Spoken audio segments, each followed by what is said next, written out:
Your mother went, I want power and control, so I'm going to make money, right? So they're the same thing, but for you, as the person exposed to both of those, that meant that money, the possession or acquisition of money meant no love.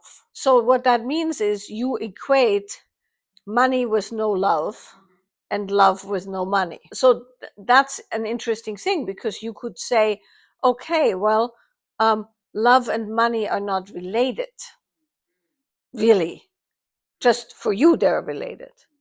But you could untangle love from money by essentially going, well, I can receive love independent of money. I can also receive love in the form of money, right? Because both are true. Some people express their love by giving resources.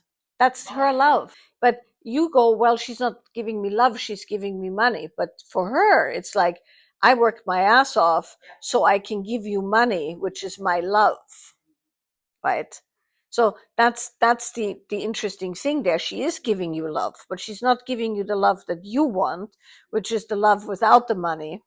But also, I know you do want the money. Yeah, exactly, right? So that means you have to go, love is money, money is love, love is love, money is money, right?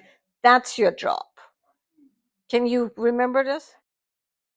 There are many answers to that question, and some of these answers are ideological answers.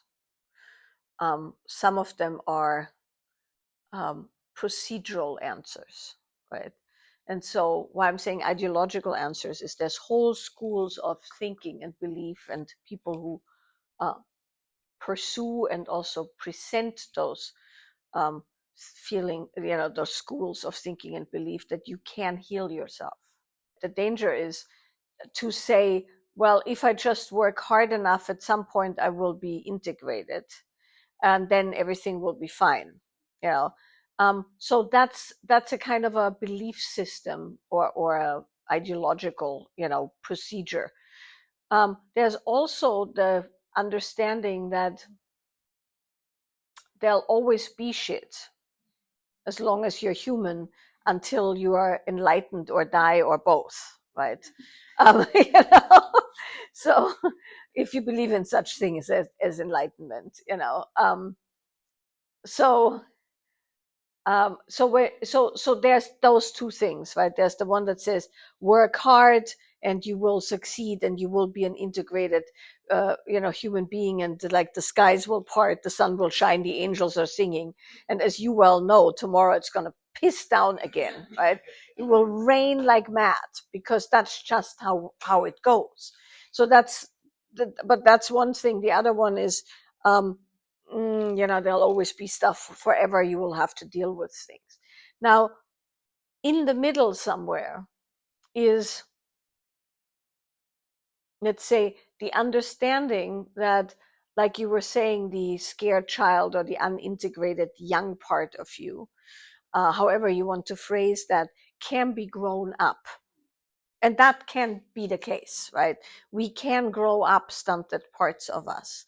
So in a more, let's say, trauma therapeutic lens, we can say that you have had experiences that left some parts of you, not all parts of you, but some parts of you stunted, contracted, scared, undeveloped, or maladapted.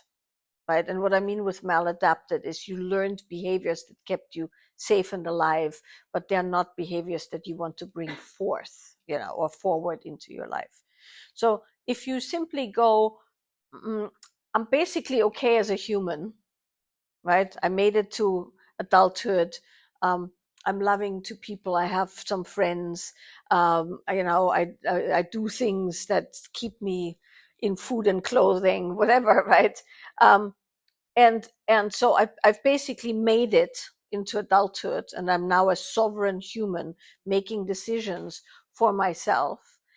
Then you can say, there is parts of me that require me to steward them into the same level of adulthood. That's a very, very different way of looking at yourself than you are damaged. If you could just heal, or broken or injured, if you could just heal, it would be okay. You could also say, I'm fine, but there is some sub personalities and some aspects of me that require a bit of growing up, or bringing along to the current moment, or however you want to say that, right? And so now you are actually just looking at some aspects that you can work with. That's very different than, you know, oh, I'm drowning, I need something to hold on to, right? It's like, oh no, I'm actually fine. I'm here, I'm dressed, I ate, my hair is done, I've makeup on, so I'm actually cool, right? I'm actually functional. And now there's a part of me that feels quite broken. I know what that is. I'm assuming you know exactly what it is. And so now I'm going to um, parent that part appropriately, is one way of saying it, or steward that part appropriately.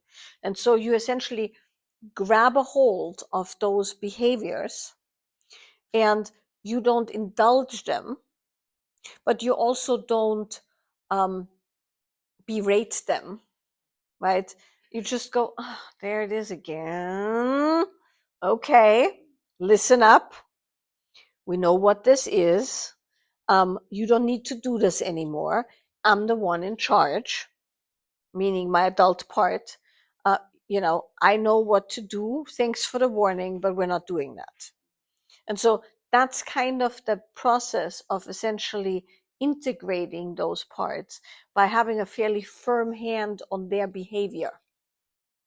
Now, of course, that's also you, but if you have enough insight, and that is why good trauma therapy is useful, then you have to work somatically once you know what you're dealing with. But it's very useful to be able to go, these are the things I'm doing when X happens. These are based on me having to cope as a child with X. I'm as an adult don't want these behaviors anymore. Here is how I recognize them, and here's what I can do instead. And then it's just a matter of big quotation marks. But then it's a matter of tracking those warning signs and being on top of them when they happen. It's a continuous thing, but also one part of you is absolutely perfectly fine, right? So you are already integrated. You're just bringing some other parts along. You're making the party a bit bigger of the integrated parts, right? And by the way, I mean, people have been at this for many, many years. Many people have been at this for many, many years. And you'll always find yet some other sub-personality you haven't even discovered, right? So it's an endless game. But the important piece is that you catch the ones that are really stunted or really injured, and then it's more fun to go, oh, well, it is kind of fun, at some point, right? When the troublemakers have been, grown up, then you'll just ever so often go, what? And then you look at that, and then you know exactly how to do it, and then it becomes kind of I want to say a matter of self-acknowledgement that you can catch it. That's what I mean with fun. Yeah. Well, okay. Let me just say something, so without giving away any of the details, so that people are like, what? So Anna was exposed to a situation. It wasn't her situation. She had nothing to do with it. She was just living in a place where she encountered some relational, let's say, dysfunction of a very extreme way. So she was witnessing a couple having what she deemed, by all means, a very unhealthy situation. Right? We want to say, and the reason it's good that you explore this so deeply is that you're also in the final, you're already counseling people. So she's in the final certification stage of being a counselor. So which, by the way, makes this is why it's happening, right? So for you, but I also want to say this, we all experience this. So there are situations where, when you are dealing with people, you don't need to be a counselor for this, but you will encounter this a lot in practice, in your private practice, of course, eventually. Thankfully, there's always a bit of beginner's luck, and typically you don't get the really horrendous stuff till later because it's a numbers game, right? But essentially, we go through life and we have a very specific belief system around what's right or wrong. We operate on a certain set of morals for ourselves, maybe also societal morals, whatever. We have a certain relationship expectation, not only intimate relationship, but also, and we also have a relationship history, right? So that's the same for everyone. In your case, you also now have uh, let's say a professional lens on things on top of everything else. And so you go through life, everything's fine, and then suddenly you see something that in your body and your mind registers as not okay, right? Toxic, dysfunctional. I mean, just look at the news for a day and you have that, right? And so you have suddenly the dissonance between who you are and what you're about and what you believe and something that's clearly happening, right? And if the distance between what you're about and what's happening is, let's say, too big, one of two things can happen. If it's really big, it kind of drops off your radar. You can't even, like, it's like the story of the indigenous people of the not being able to see ships because they'd never seen ships, right? It's like that. You're so far removed that you're like, huh, and then it kind of goes blank almost, right? But there's a certain kind of a distance that when you are in that range, you have cognitive dissonance. And if it's the right set of circumstances, meaning it maybe goes into either your personal history or your expertise, or it's just really toxic, right? Then you have an almost break in reality.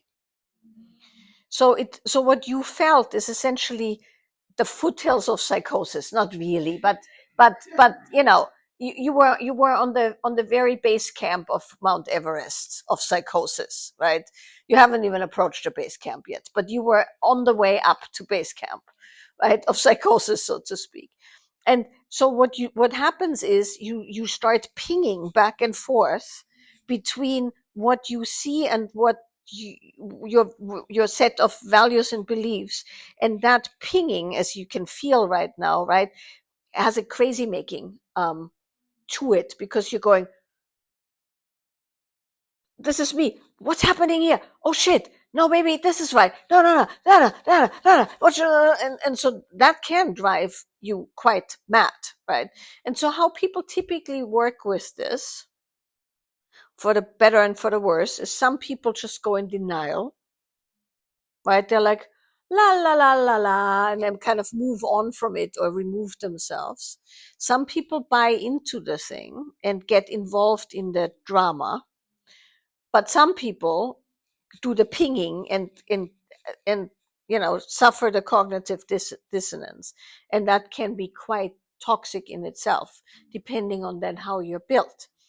And of course, if you are involved in that situation, meaning you are part of a couple where that happens or stuff like that, that can cause some real maladaptive behavior, because you're going to have to either adapt to, let's say, if this is your partner, people always talk about this with narcissists and gaslighting and all the Instagram experts who know exactly, how it goes out there in the world with the narcissists, but very few people are actual narcissists, but people can display narcissistic traits and, whatever. But then typically, if you think you are only dating narcissists, then you need to look at the fact that maybe you're borderline, because those go together, right? So you're probably not going to want to consider that. So let's just say there's narcissistic traits and there's borderline traits.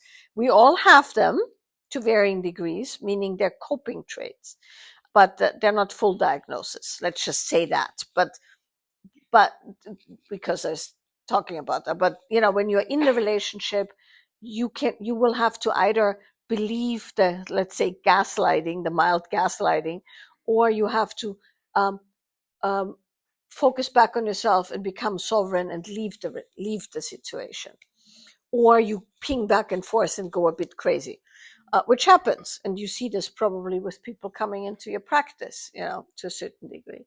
So what you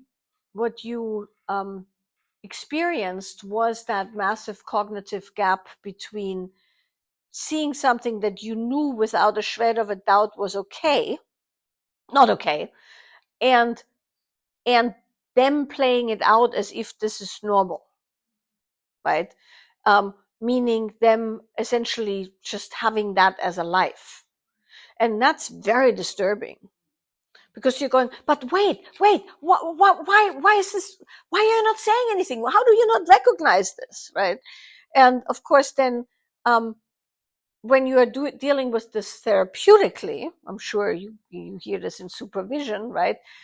It's very difficult to keep yourself out of that and essentially enter that reality enough so you can slowly alter the reality for your clients, right? So if these were your clients and they come to you in the office, you don't sit them down and say, you're an abusive asshole, you're in a domestic violence situation, you need to leave, right? You could do that, but that would be the end of session one, and then that was that, right? You start asking questions and you start illuminating behaviors, and you connect those behaviors to childhood patterns, what they saw in previous relationships and the relationship of their parents, and you work it such, hopefully, that one or two of them go, this isn't okay, right? Oh, this is why we're so unhappy. This is why I'm constantly dissatisfied. Oh, this is why she's constantly screaming at me. Oh, and then people either remove themselves from that kind of toxicity.